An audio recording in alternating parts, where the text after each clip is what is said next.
नमस्कार दोस्तों, the inspired 744 YouTube channel में आपका दिल से स्वागत। जो पार है, जगत से जो दूर है, उसकी खबर लाता हो। और वह अपने देश के गांव गांव घूमा, जंगल जंगल। उसने छाना उस आदमी को जिसकी प्रति छवि वह बना सके। और आखिर एक पहाड़ पर गाय चराने वाले एक चरवाहे को उसने खोज लिया। उसकी आंखों में कोई झलक थी, उसके चेहरे की रूपरेखा में कोई दूर की खबर थी। उसे देखकर ही लगता था कि मनुष्य के भीतर परमात्मा भी है। उसने उनके चित्र को बनाया। उस चित्र की लाखों प्रतियां गांव गांव दूर दूर के देश में बिकी। लोगों ने उस चित्र को घर में टांग कर अपने घर को धन्य समझा। फिर 20 साल बाद वह पत्रकार बूढ़ा हो गया। तब उसे ख्याल आया कि ऐसा चित्र तो मैंने बनाया जिसमें परमात्मा की झलक आती थी, जिसकी आंखों में किसी और लोक की झलक मिलती थी। जीवन के अनुभव से उसे पता चला था कि आदमी में भगवान अगर अकेला होता तो ठीक था, आदमी में शैतान भी दिखाई पड़ता है। उसने सोचा कि मैं एक और चित्र बनाऊंगा जिसमें आदमी के भीतर शैतान की छवि होगी। तब मेरे दोनों चित्र पूरे मनुष्य जाति के चित्र इतिहास बन सकेंगे। वह चित्रकार फिर गया जुआ घरों में, शराब खानों में, पागल खानों में, और उसने खोजबीन की उस आदमी की जो आदमी ना शैतान हो, जिसके चेहरे की आकृति उस सब का स्मरण दिलाती हो जो अशुभ है, कुरूप है, बदसूरत है। वह पाप की प्रतिमा की खोज में निकला। एक प्रतिमा उसने परमात्मा की बनाई थी, वह एक प्रतिमा पाप की बनाना चाहता था। और बहुत खोज के बाद एक कारागृह में उसे एक कैदी मिल गया जिसने 7 हत्याएं की थी और जो थोड़े ही दिनों बाद मृत्यु की प्रतीक्षा कर रहा, फांसी पर लटकाया जाने वाला था। उस आदमी की आंखों में नरक के दर्शन होते थे। उस आदमी के चेहरे की रूपरेखा ऐसी थी कि वैसा कुरूप मनुष्य खोजना मुश्किल था। उसने उनके चित्र को बनाया। जिस दिन उसका चित्र बनकर पूरा हुआ, वह अपने पह चित्र को भी लेकर कारागृह में आ गया। दोनों चित्रों को पास पास रखकर देखने लगा। चित्रकार खुद ही मुग्ध हो गया था कि कौन सी कलाकृति श्रेष्ठ है। कला दृष्टि से यह तय करना मुश्किल था। और तभी उस चित्रकार को पीछे किसी के रोने की आवाज सुनाई पड़ी तो वह कैदी जंजीर में बंधा रो रहा था जिसकी उसने तस्वीर बनाई थी। वह चित्रकार हैरान हुआ। उसने कहा, मेरे दोस्त, तुम क्यों रोते हो? चित्रों को देखकर तुम्हें क्या तकलीफ हुई? अच्छा नहीं लगा क्या? उस आदमी ने कहा, मैंने इतने दिन तक छिपाने कोशिश की लेकिन आज मैं हार गया। शायद तुम्हें पता नहीं कि पहली तस्वीर भी तुमने मेरी ही बनाई थी। ये दोनों चित्र मेरे ही हैं। 20 साल पहले पहाड़ पर जो आदमी तुम्हें मिला था वह मैं ही था। और मैं इसलिए रोता हूँ कि मैंने 20 साल में कौन सी यात्रा कर ली, स्वर्ग से, नरक की, परमात्मा से, पाप की। पता नहीं यह कहानी कहाँ तक सच है, सच हो या ना हो, लेकिन हर आदमी के जीवन में 2 तस्वीरें हैं। हर आदमी के भीतर शैतान है और परमात्मा है, और हर आदमी के भीतर नरक की भी संभावना है और स्वर्ग की भी। हर आदमी के भीतर सौंदर्य के फूल भी खिल सकते हैं और कुरूपता के गंदे डबरा भी बन सकते हैं। प्रत्येक आदमी इन 2 यात्राओं के बीच निरंतर डोल रहा है। ये 2 छोर है जिसमें से आदमी किसी को भी छू सकता है, और अधिक छू लोग नरक के छोर को छू लेते हैं। और बहुत कम सौभाग्यशाली है जो अपने भीतर परमात्मा को उभार पाते हैं। क्या हम अपने भीतर परमात्मा को उभार पाने में सफल हो सकते हैं? क्या हम अपने भीतर परमात्मा को उभार पाने में सफल हो सकते हैं? क्या हम भी वह प्रतिमा बन सकेंगे जहां परमात्मा की झलक मिले? दोस्तों, यह बात बहुत गहरी है। विचार जरूर करना। तुम शायद थक चुके हो लेकिन जीवन की लालसा अब भी बाकी है। एक बूढ़ा लकड़हारा जंगल से लौट रहा था। एक बड़ा भारी लकड़ियों का गट्ठर अपने सर में रखा हुआ था। वह बहुत बूढ़ा था, थक गया था। न केवल रोज के कामकाज से थक गया था, जीवन से ही थक गया था। जीवन का कोई बहुत मूल्य न रह गया था। उसके लिए जीवन एक थकान पुनरुक्ति था।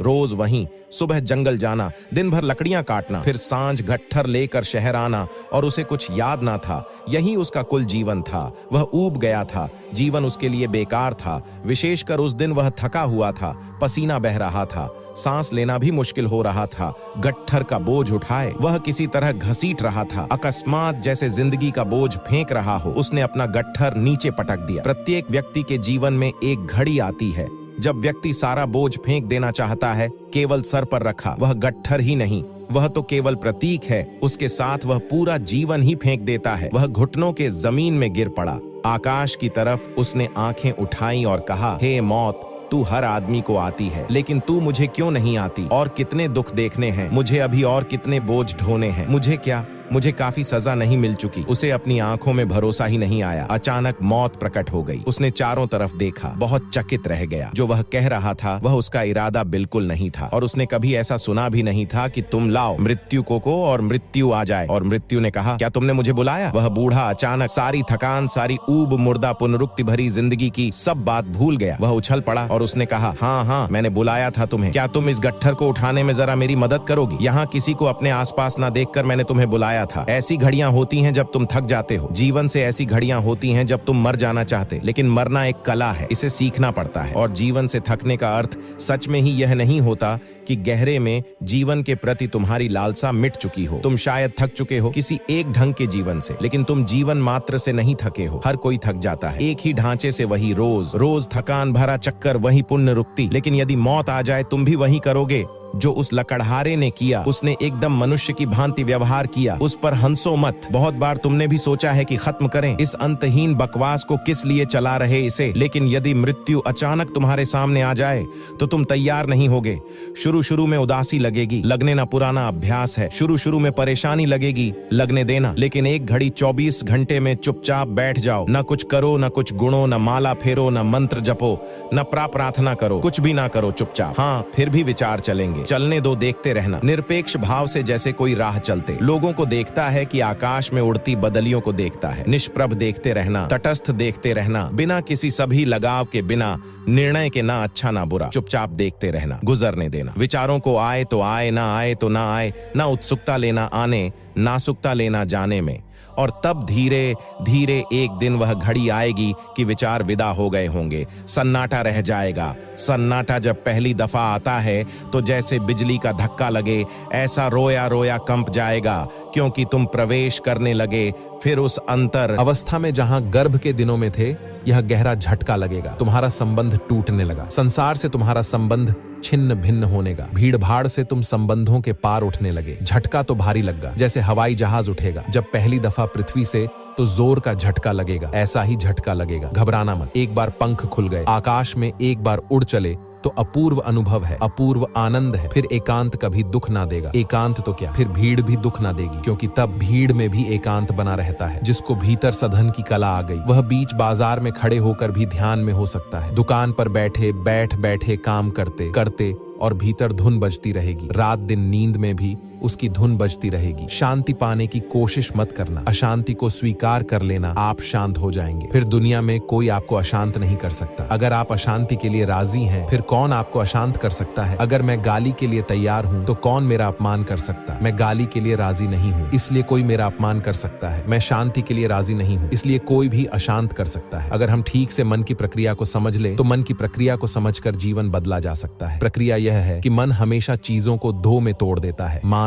अपमान, सुख दुख, शांति अशांति, संसार मोक्ष, और कहता है एक नहीं चाहिए अरुचिकर है और एक चाहिए रुचिकर है। बस यह मन का खेल है। इस मन से बचने के दो उपाय हैं, या तो दोनों के लिए राजी हो जाओ, मन मर जाएगा, या दोनों छोड़ दे, मन मर जाएगा। जो आपके लिए अनुकूल पड़े वैसा कर लो, अन्यथा आपके शांत होने का कोई उपाय नहीं है। जब तक आप शांत होना चाहते हैं तब तक शांत ना हो सकेंगे। जब तक सुखी होना चाहते हैं दुख आपका भाग्य होगा, और जब तक मोक्ष के लिए पागल है संसार आपकी परिक्रमा होगी। दोनों के लिए राजी हो जाओगे, मांग ही छोड़ दोगे। कह दे जो होता है मैं जी हूँ। इसका थोड़ा प्रयोग करके देखिए। 24 घंटे ज्यादा नहीं लड़ने का प्रयोग तो आप जन्मों से कर रहे हैं। एक 24 घंटे तय कर लें कि आज सुबह 6 बजे से कल सुबह 6 बजे तक जो भी होगा उसको मैं स्वीकार कर लूंगा। जहां भी हो विरोध द्वंद नहीं खड़ा करूंगा। करके देखें। 24 घंटे में आपकी जिंदगी में एक नई हवा का प्रवेश होगा। जैसे कोई झरोखा अचानक खुल गया और ताजी हवा आपकी जिंदगी में आनी शुरू हो गई। फिर ये 24 घंटे कभी खत्म ना होंगे। एक दफा इसका अनुभव हो, फिर आप इसमें गहरे उतर जाएंगे। कोई विधि नहीं है शांत होने की, शांत होना जीवन दृष्टि है। कोई मेथड नहीं होता कि भगवान का नाम जप लिया और शांत हो गए। अशांति को स्वीकार कर ले, दुख को स्वीकार कर ले, मृत्यु को स्वीकार कर ले। फिर आपकी कोई मृत्यु नहीं है जिसे हम स्वीकार कर लेते हैं, उसके हम पार हो जाते हैं। एक सूफी कहानी है। एक चोर रात के समय किसी मकान की खिड़की में से भीतर जाने लगा कि खिड़की की चौखट टूट जाने से गिर पड़ा और उसकी टांग टूट गई। अगले दिन उसने अदालत में जाकर अपनी टांग के टूटने का दोष उस मकान के मालिक पर लगाया। मकान मालिक को बुलाकर पूछा गया तो उसने अपनी सफाई में कहा इसका जिम्मेदार वह बढ़ई है जिसने की खिड़की बनाई। बढ़ई को बुलाया गया तो उसने कहा कि मकान बनाने वाले ठेकेदार ने दीवार का खिड़की वाला हिस्सा मजबूती से नहीं बनाया था। ठेकेदार ने अपनी सफाई में कहा मुझसे यह गलती एक औरत की वजह से हुई जो वहां से गुजर रही थी। उसने मेरा ध्यान अपनी तरफ खींच लिया था। जब उस औरत को अदालत में पेश किया गया तो उसने कहा उस समय मैंने बहुत बढ़िया लिबास पहन रखा था। आमतौर पर मेरी तरफ किसी की नजर उठती नहीं है, सो कसूर उस लिबास का है जो इतना बढ़िया सिला हुआ था। न्यायाधीश ने कहा तब तो उस सीने वाले दर्जी को बुलाया जाए, वही मुजरिम है। उसे अदालत में हाजिर किया। वह दर्जी उसका पति निकला और वही वह चोर भी था जिसकी टांग टूटी थी दोस्तों। ये इस जगत का सर्वाधिक आश्चर्यजनक नियम है। जो गड्ढे तुम दूसरों के लिए खोदते हो उनमें स्वयं गिरना पड़ता है, फिर तुमने चाहे गड्ढे जानकर बूझकर खोदे हो चाहे अनजाने खोदे हो। जो कांटे तुम दूसरों के लिए बोते हो वे तुम्हारे ही पैरों में छिदेंगे। अगर फूलों पर चलना हो तो सभी के रास्तों पर फूल बिखरा, क्योंकि तुम्हें वही मिलेगा जो तुम दोगे। जिंदगी दोगे, जिंदगी मिलेगी, जिंदगी लोगे, जिंदगी छिन जाएगी। जगत प्रतिध्वनि करता है, गीत गाओ, चारों तरफ से गीत तुम पर बरस जाएंगे। गालियां दो, चारों तरफ से गालियां तुम पर बरस जाएंगी। जो चाहो लो, मगर शर्त यही है कि वही दोगे तो मिलेगा। प्रतिदान है, तुम दान करो, जगत प्रतिदान है, 1000 गुना होकर लौट आता है सब। यह कहानी तो एक व्यंग्य है, एक मजाक है, मगर जिंदगी ऐसी ही है। अगर इस नियम को तुम पहचान कर चलने लगे तो बस तुम्हारा रास्ता स्वर्ग की तरफ मुड़ गया। अगर इस नियम को ना पहचाना, ना समझा और इसके विपरीत चलते रहे तो नर्क ही तुम्हारी मंजिल है दोस्तों। उम्मीद करता हूँ कि कहानी अच्छी लगी होगी। आप लोगों को अपने दोस्तों के साथ और परिवार के साथ जरूर साझा करना और मिलते हैं एक और नई वीडियो में। तब तक के लिए दिल से धन्यवाद। चैनल को लाइक और सब्सक्राइब करें और प्यारा सा कमेंट जरूर करें। धन्यवाद। नमो बुद्धाय।